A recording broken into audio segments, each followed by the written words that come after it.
So after you've got your wheat sprouts on top of the dirt, a ½ inch deep, make sure you're not being skimpy, then you're going to water. Usually when I water, I take my trays outside and I just water them with the hose, wait till they finish dripping, and then bring them in. Do it however works for you.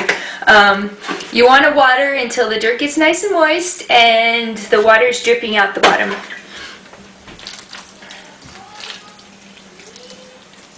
I try to water gently, and that way it doesn't redistribute the seeds on top of the dirt. Okay, there we go. We are watered.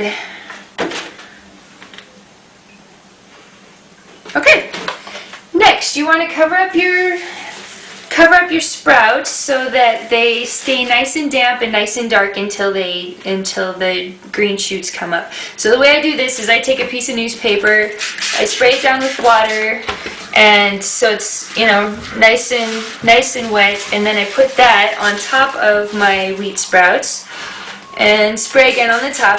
Now the trick here is you want to keep them dark, cool, and moist. If you live in a damp climate, I would just leave the newspaper on top. I live in the desert, so I put a piece of plastic wrap on top. That cuts down on my workload, then I don't have to keep watering it all the time to keep it damp. Once you've done that, keep it in a dark location, a dark, cool location, and you're going to wait until you have green shoots that are about 1 inch tall. And that'll probably take a day or two. When the shoots are about 1 inch tall, here's what they look like. And then it's time to take the newspaper off and put them in a sunny location. Put them next to a window. Some people put them outside. What you don't want it to get too hot, and you don't want them to get dry. You want to keep them nice and moist. You want to keep them in sunlight, and you want to keep them cool, and that's going to be the best growing conditions for your wheatgrass. Now, from planting to harvesting takes about 7 days. So I usually use about 1 tray of wheatgrass per day, which means I'm planting a tray per day and I'm harvesting a tray per day.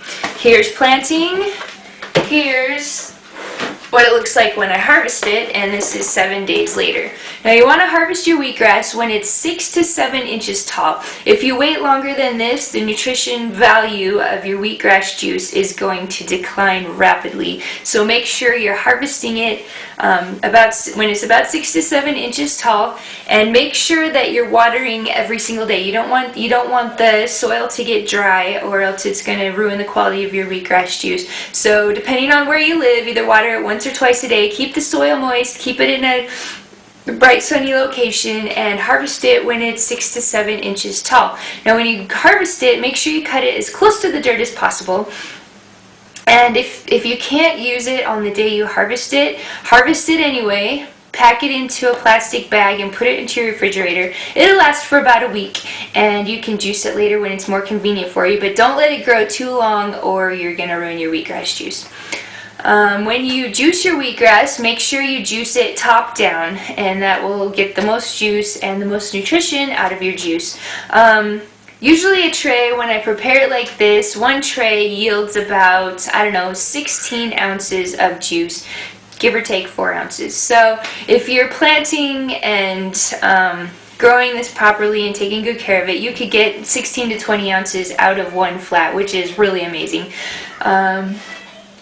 Alright, so there's our demonstration on how to make wheatgrass juice in your very own kitchen. If you have any questions or comments, please feel free to email me and ask questions. If you have any more ideas for the show, please let me know that too, and I can do some more demonstrations on things that are important to you. In the meantime, have a great and healthy day. Bye-bye.